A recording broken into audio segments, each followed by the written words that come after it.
दोस्तों, संत कबीरदास जी कहते हैं, करत करत अभ्यास के जड़मति होत सुजान रसरी आवत जात, ते सील पर परत निशान। अर्थात लगातार अभ्यास करने से मूर्ख व्यक्ति भी समझदार हो सकता है। आइए उस मूर्ख व्यक्ति की कहानी सुनते हैं जो अभ्यास करके समझदार हो गया। दोस्तों, प्राचीन भारत में बच्चों को शिक्षा प्राप्त करने के लिए गुरुकुल भेजा जाता था, जहां पर बच्चे गुरुकुल में ही रहकर शिक्षा प्राप्त करते थे। एक बार एक लड़के को भी शिक्षा प्राप्त करने के लिए गुरुकुल भेजा गया, पर वह लड़का पढ़ाई में बहुत कमजोर था। उसे गुरुदेव के द्वारा बताई गई कोई भी बात समझ नहीं आती थी। इसी कारण से प्रायः दूसरे विद्यार्थी उसका मजाक उड़ाया करते थे। साल के अंत में परीक्षा हुआ और परीक्षा में सभी विद्यार्थी पास हो गए, लेकिन वह लड़का परीक्षा में फेल हो गया। अगली बार गुरुजी ने उस लड़के पर ज्यादा ध्यान दिया और उसे पढ़ाने की पूरी कोशिश की, पर वह लड़का पढ़ाई में बहुत कमजोर था। साल के अंत में दोबारा परीक्षा हुई, जिसमें वह लड़का फिर से फेल हो गया। दोस्तों, उस लड़के को इतना पढ़ाने के बाद भी वह परीक्षा पास ना कर सका। अंततः गुरुदेव ने भी हार मान ली और उस लड़के को कहा, पुत्र, मैंने तुम्हें विद्या देने की पूरी कोशिश की, पर फिर भी तुम्हें कुछ समझ नहीं आता है। शायद शिक्षा प्राप्त करना तुम्हारे भाग्य में नहीं है। अतः उचित रहेगा कि तुम अपने घर लौट जाओ और अपने परिवारजनों के काम में सहायता करो। लड़के को भी लगा कि विद्या प्राप्त करना उसके भाग्य में नहीं है, इसीलिए उसने भारी हृदय के साथ गुरुकुल छोड़ दिया और अपने घर की ओर प्रस्थान किया। गर्मी का मौसम था और दोपहर का भी समय था।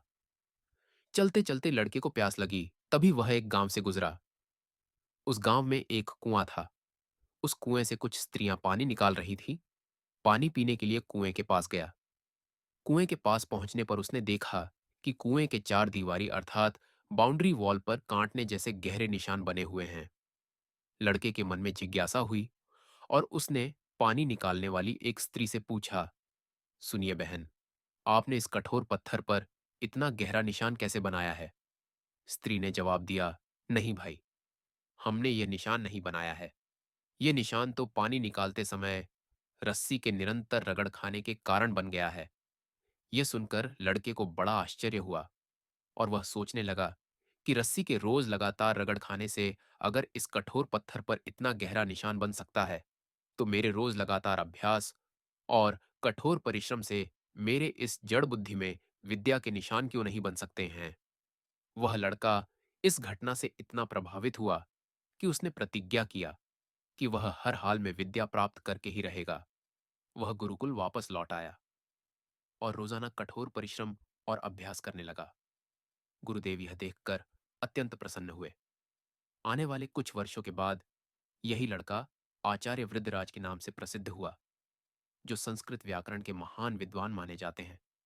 उनके द्वारा लिखी किताबें आज भी संस्कृत व्याकरण की सर्वोत्तम और अद्वितीय ग्रंथ हैं।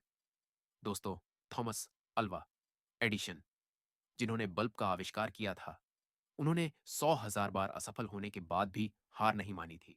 बस, मैंने 10,000 ऐसे तरीके खोज लिए हैं जो काम नहीं करते हैं। इसीलिए दोस्तों, यदि आपको जीवन में सफलता प्राप्त करनी है, तो दो बातें हमेशा याद रखना। पहला, असफलता से कभी निराश मत होना, क्योंकि असफलता वह आईना है जो हमारी कमियों को बताता है। दूसरा, अपने पिछले सभी प्रयासों के कमियों को सुधार कर फिर से प्रयास करो और यह क्रम तब तक जारी रखो जब तक कि तुम सफल नहीं हो जाते। दोस्तों, जब रस्सी के लगातार रगड़ खाने से कठोर पत्थर पर गहरा निशान बन सकता है, तो अपनी कमियों और गलतियों को सुधार कर लगातार प्रयास करने से तुम्हें सफलता क्यों नहीं मिल सकती? ईश्वर आपसे इतना भी नाराज नहीं हो सकता। इसीलिए ईश्वर पर विश्वास रखिए और ऊपर बताए गए दोनों बातों को अपने जीवन में उतारिए। आपको जीवन में सफलता अवश्य मिलेगी। दोस्तों, कृपया इस कहानी को अपने स्टूडेंट बच्चों और दोस्तों के साथ अवश्य शेयर करें और इस वीडियो को लाइक करें। धन्यवाद।